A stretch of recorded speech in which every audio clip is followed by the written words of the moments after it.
SSB interview में बार बार rejection मिल रहा है और लग रहा है कि शायद किस्मत ही खराब है। तो रुकिए, ये किस्मत की बात नहीं है। आज हम उस छिपी हुई गलती को पकड़ेंगे जो असल में आपको आगे बढ़ने से रोक रही है। एसएसबी जंक्शन में आप सभी का बहुत बहुत स्वागत है। चलिए सीधे मुद्दे पर आते हैं। तो सबसे बड़ा सवाल यही है, आखिर एसएसबी में वो असली गलती है क्या? मतलब इतनी मेहनत के बाद भी, बार बार कोशिश करने के बाद भी सिलेक्शन क्यों नहीं हो पा रहा? जवाब शायद वो नहीं है जो अब तक हम सोचते आए हैं। तो चलिए थोड़ा गहराई में चलते हैं। ये कोई बुरी किस्मत का खेल नहीं है, ये है इनकंसिस्टेंट पर्सनालिटी सिग्नल्स, यानी आपकी पर्सनालिटी से मिलने वाले मिले जुले संकेत। होता क्या है कि हम कॉन्फिडेंट दिखने की कोशिश में आक्रामक लगने लगते हैं, स्मार्ट दिखने के चक्कर में बनावटी लगने लगते हैं, और बस यही वो अदृश्य गलती है जो पकड़ में नहीं आती। और ये सब कुछ शुरू होता है इस एक मानसिकता से। कैंडिडेट्स को अक्सर लगता है कि उन्हें किसी फिल्म के हीरो की तरह पेश आना है, लेकिन यकीन मानिए ये सबसे बड़ी गलतफहमी है जो कोई भी कर सकता है। तो सबसे ज़रूरी बात यह है कि हमें एक हीरो की तरह नहीं, बल्कि एक प्रॉब्लम सॉल्वर की तरह सोचना है। असेसर्स को किसी ड्रामे या हीरोइक्स में कोई दिलचस्पी नहीं है, वो तो बस प्रैक्टिकल सोच और लॉजिक ढूंढ रहे हैं।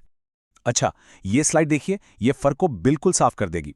एक तरफ है वो कमजोर फिल्मी जवाब, कोई अकेला इंसान जलती हुई आग में कूदकर सबको नहीं बचा सकता, ये प्रैक्टिकल नहीं है। और दूसरी तरफ है एक मजबूत प्रैक्टिकल जवाब जो असलियत के करीब है, जिसमें आत्म सुधार और सही कदम उठाने की सोच है। बस यही मानसिकता एसेसर्स को चाहिए। चलिए अब साइक टेस्ट्स पर चलते हैं और देखते हैं कि ये प्रॉब्लम सॉल्वर वाली सोच वहां कैसे काम आती है।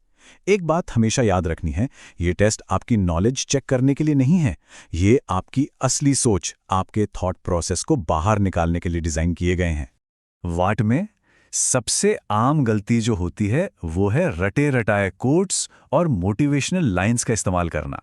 ये देखते ही पता चल जाता है कि कैंडिडेट असल में सोच नहीं रहा है, वो बस अच्छा दिखने की कोशिश कर रहा है। ये एक बेहतरीन उदाहरण है। जैसे शब्द आया फेलियर, तो असफलता ही सफलता की कुंजी है।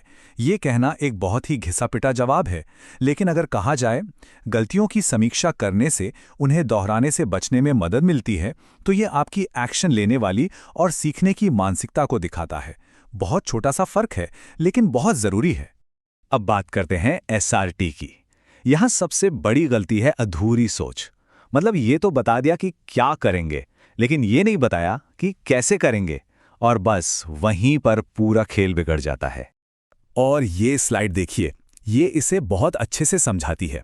सिर्फ इतना कह देना कि घायल को अस्पताल ले गया काफी नहीं है। सवाल उठता है कैसे ले गया, टाइम कैसे मैनेज किया। एक मजबूत जवाब में पूरी प्लानिंग दिखती है। पहले फर्स्ट एड दिया, पास से गाड़ी की व्यवस्था की, और फिर यह भी सुनिश्चित किया कि एग्जाम के लिए भी पहुंचा जाए। ये एक ऑफिसर जैसी प्लानिंग को दिखाता है। अब हम उस हिस्से पर आते हैं जिसे सबसे ज्यादा नजरअंदाज किया जाता है, लेकिन जो शायद सबसे खतरनाक है, आपका पर्सनल इंफॉर्मेशन क्वेश्चनर यानी पीआईक्यू। आपका सबसे बड़ा रिस्क साइक टेस्ट नहीं, बल्कि आपका खुद का भरा हुआ डेटा है। असेसर्स इन 3 बातों पर बहुत ज्यादा ध्यान देते हैं।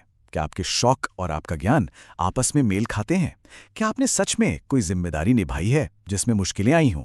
और क्या आपके दावे, आपकी फिटनेस, आपकी उपलब्धियां सब एक दूसरे से मेल खाती हैं? यहां पर कोई भी गड़बड़ एक बहुत बड़ा रेड फ्लैग होती है। इस चार्ट को देखिए, ये सीधा सा हिसाब दिखाता है कि आपका पीआईक्यू कितना सच्चा और कंसिस्टेंट है। अगर सिर्फ 3-4 बातें ही मेल खा रही हैं, तो रिजेक्शन का खतरा बहुत ज्यादा है। एक मजबूत प्रोफाइल के लिए कम से कम 8 से 10 बातों का आपस में मेल खाना जरूरी है। तो सफलता का ब्लूप्रिंट आखिर है क्या? देखिए, ये बहुत सरल है।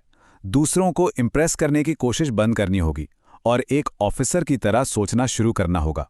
ये वो 4 सिद्धांत हैं जो असल में काम करते हैं।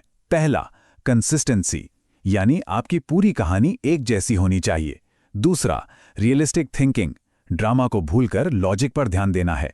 तीसरा, क्लैरिटी इन एक्शंस, यानी क्या के साथ कैसे बताना भी बहुत जरूरी है। और चौथा, ऑनेस्ट सेल्फ एनालिसिस, मतलब अपनी ही कमियों को पहचानना और उन्हें ठीक करने पर काम करना। तो आखिर में मैं आपको इसी एक सवाल के साथ छोड़े जा रहा हूं। जब भी अपनी तैयारी को देखें तो खुद से जरूर पूछें, क्या सिर्फ इंप्रेस करने की कोशिश हो रही है या वाकई एक ऑफिसर की तरह सोचा जा रहा है? यकीन मानिए, इसी जवाब में सफलता छुपी है। एसएसबी